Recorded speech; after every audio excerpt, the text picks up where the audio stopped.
Assalamualaikum warahmatullahi wabarakatuh. Bismillah, alhamdulillah, salatu wassalamu ala rasulillah wa ala alihi wa ashabihi wa mawalah, summa amma ba'dah. Tibtum wa taba mamsyakum wa tabawwa'tum minal jannati manzila. Saudara-saudara sekalian, bulan Ramadan adalah bulan Al-Quran. Syahrul Ramadan alladzi unzila fihi Al-Quran. Inilah bulan Ramadan, bulan yang diturunkan di dalamnya kitab suci Al-Quran.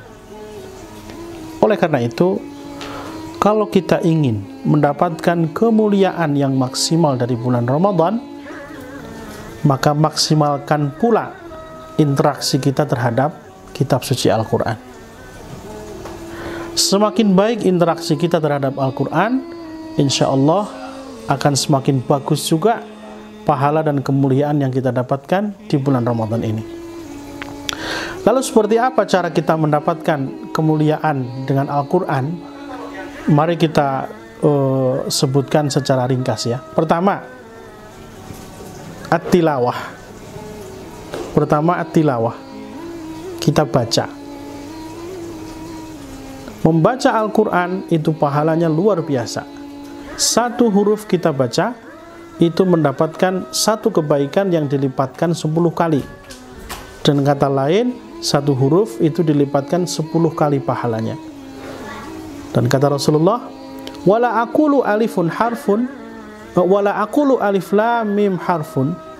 Dan aku tidak mengatakan alif lam mim itu dianggap satu huruf, tetapi alifun harfun, walamun harfun, wa mimun harfun. Jadi alif satu huruf sendiri, lam satu huruf sendiri, dan mim satu huruf sendiri. Bagaimana kalau kita tidak lancar membaca Al-Quran? Tidak usah khawatir, Rasulullah juga bersabda, barang siapa membaca Al-Quran wa huwa yatata'ta'u fihi, dan dia membacanya dengan terbata-bata, falahu ajroni, dia dapat 2 pahala. Pahala membaca dan pahala perjuangan yang membaca itu. Oke, jadi mari bulan Ramadan silahkan ditarget mau khatam berapa kali, 1 kali, 2 kali, 3 kali, silahkan kita tentukan sesuai dengan kemampuan yang optimis dari kita. Pertama tilawah. Yang kedua adalah at-tadabbur, yakni merenungi makna-makna dari Al-Quran. Bahkan memang Al-Quran ini diturunkan oleh Allah, tujuan utamanya adalah supaya menjadi bahan untuk kita tadabburi ya. Dan juga ayat-ayat Al-Quran ini akan bisa berfungsi bagi kita ketika kita merenungi maknanya. Nah, maka tidak berlebihan kalau dikatakan bahwa tadabbur Al-Quran itu akan membuka kunci atau apa istilahnya, gembok bagi hati kita. Begitu kita mentadabburi Al-Quran, maka kunci hati kita akan terbuka. Di dalam surah Muhammad, Allah berfirman, afala yatadabbaruna al-Quran am ala qulubin aqfaluha. Tidakkah mereka mentadabburi Al-Quran atau hati-hati mereka sedang terkunci? Gitu. Maka begitu kita tadabbur, kunci hati itu akan terbuka. Itu yang kedua. Yang ketiga adalah al-hifdzu, menghafalkan Al-Quran. Kita ini kalau membayangkan atau sering membaca hadis tentang para sahabat dahulu membaca Al-Quran seperti ini, seperti itu, para sahabat membaca Al-Quran sebanyak ini, sebanyak itu. Jangan dibayangkan para sahabat itu sudah banyak mushaf cetakan seperti kita zaman sekarang, gitu ya. Kalau kita ini sekarang tilawah gampang sekali. Ada banyak Quran yang sudah dicetak, ada juga di HP kita semua ada aplikasi Al-Quran sudah kita download. Para sahabat dulu ketika disebutkan membaca Al-Quran, itu kebanyakan mereka membaca, mengulangi hafalannya, itu terbanyak ketika sholat. Nah, maka otomatis mereka pasti menghafalkan ayat-ayat Al-Quran itu. Nah, makanya dikatakan oleh Rasulullah, barang siapa yang di dalam tenggorokannya tidak ada hafalan Al-Quran, itu disebutkan seperti kalbaitil kharib, seperti rumah yang kosong. Rumah kalau kosong itu isinya hantu, isinya adalah makhluk-makhluk tak kasat mata yang menakutkan.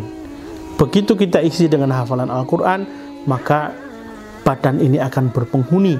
Siapa penghuninya? Penghuninya adalah kemuliaan Al-Quran.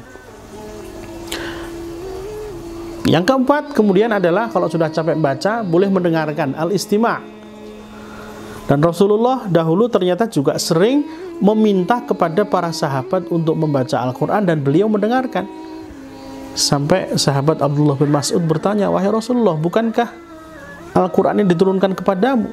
Iya, tapi saya ingin mendengarkannya dari orang lain. Dan akhirnya sahabat Abdullah bin Mas'ud membaca dan Rasulullah mendengarkan sampai menangis mendengarkan bacaan Al-Quran itu. Nah, maka kalau kita sudah capek baca, capek ngapalin, capek mentadaburi, sudah pakai headset, tancepin di HP, kemudian tilawah Al-Quran, siapa tilawahnya syekh yang kalian sukai, yang antum sukai, kemudian kita dengarkan. Itu juga sudah satu pahala tersendiri. Dan yang terakhir, yang kelima adalah mengajarkan Al-Quran.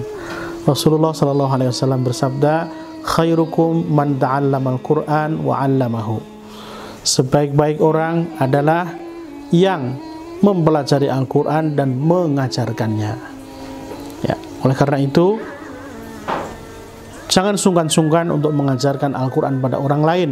Apakah mengajarkan membacanya, apakah mengajarkan maknanya, apakah mengajarkan tafsirnya, apakah mempraktekkan kandungannya, itu semua adalah bagian dari mengajarkan Al-Quran. Nah, itulah hal-hal yang bisa kita lakukan supaya betul-betul Ramadan ini menjadi bulan yang dimuliakan oleh Allah Subhanahu wa Ta'ala dengan kitab suci Al-Quran. Terima kasih dan mohon maaf. Wallahul muwaffiq ila aqwamit thoriq. Assalamualaikum warahmatullahi wabarakatuh.